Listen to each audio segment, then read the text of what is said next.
Conditional recovery. Good morning, everybody, and welcome to the Recovery Classroom. My name is Drew. I am a recovering alcoholic. I'm still sober, and I'm still enjoying each and every single day. I want to continue the conversation from yesterday about the glaring hypocrisies and some of the confusion that you as a newcomer may experience when you first walk in to a fake A meeting. What's a fake A meeting? It's a group of people who operate and live by a professed set of standards, rules, and guidelines, but then they do the exact opposite. I'm talking, of course, about the fellowship of those meetings, not the program that's supposed to drive those meetings. And as I always do, I'm going to be speaking from my own personal experience within the AA fellowship. Again, the fellowship, not the program. This becomes even more critically important for that drug addict, especially that drug addict who may not have access to many different NA meetings. And so in some cases, they may be forced to go to AA meetings. They may only be allowed to go to AA meetings. We'll talk about that in just a second. One of my favorite things that actually it's not my favorite, it's like nails down a chalkboard. I hear whenever I walk into a meeting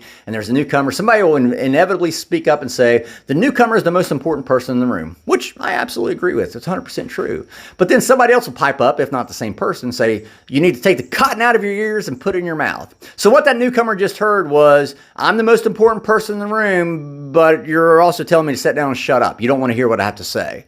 And that's exactly what they're saying. And the reason why that person is speaking up and telling you to take the cotton out of your ears and put it in your mouth is because, yes, you are the most important person in the room to them because you are going to stroke their ego by listening to them and let them fill you with their recovery knowledge. Again, hypocritical in my book. Try this. Walk into a fake A meeting and propose some sort of change. Say, hey, look, nothing changes, right? Let's not read this, or let's do this over here differently in this meeting. And you inevitably get this bullshit excuse of, well, we need to have a group conscious meeting and all that. And that, of course, that goes back to tradition number 2 about God expressing himself through their group conscious. Really what that means is a popularity vote. But then they'll come back and say, well, we can't do that because this is the way it's always been done. And, nothing changes, but certain things can't change. Again, more hypocrisy. What's really going on in here is, as I alluded to just a minute ago, is the ego. These people, the people who do this, who demonstrate this is not all meetings, by the way. This doesn't happen in every meeting. But the people who demonstrate this behavior, they're still sick. Sure, they're sober, but they're still sick.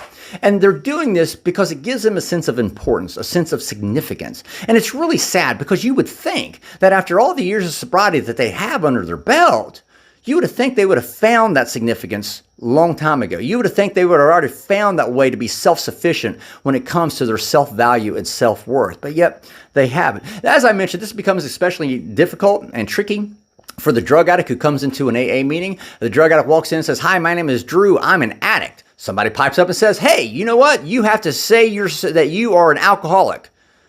Well, I'm not. You have to say, if you want to speak, you got to identify as an alcoholic. Oh, okay, so therefore, there's your dilemma as a drug addict. If you do want to speak, say you are in a meeting, you do want to participate. Well, now you got to lie. You got to lie just to participate. Hi, my name is Drew. I'm an alcoholic, although I'm an addict, but I'm really not an alcoholic. But I'm just an addict. But I have to say I'm an alcoholic in order to participate in this meeting. You understand the confusion here that's going on? And then they'll turn right around and say, "Well, you're not working an honest program." Of course not, because you just told me to lie, just so I could participate. So now you've left that newcomer drug addict in an AA meeting. You left them with either one, they have to lie, or two, they sit down and shut up and listen to you.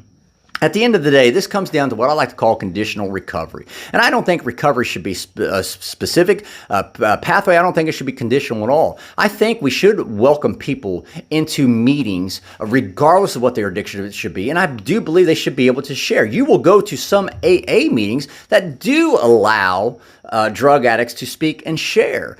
But ironically, there's a level of hypocrisy there that's not widely known. I encourage you to go read this pamphlet right here, pamphlet number 35, Problems Other Than Alcohol. Bill Wilson wrote this as an article for The Grapevine, and clearly in this very pamphlet, in that article, he clearly states that non-alcoholic narcotic addicts cannot become members of Alcoholics Anonymous. So what are you supposed to do? If you're a drug addict and you're being forced to go, you're only being allowed to go to only AA, what are you supposed to do? How are you supposed to honestly get yourself clean and sober whenever you're already put in this position. I encourage you, go check out that pamphlet number 35. I didn't write it. Again, Bill Wilson wrote it. At the end of the day, recovery should not be conditional. We should be able to go into meetings and sit down and talk about whatever addiction problems any of us and all of us are experiencing, and not call ourselves an AA meeting or an NA meeting or a CR meeting or whatever.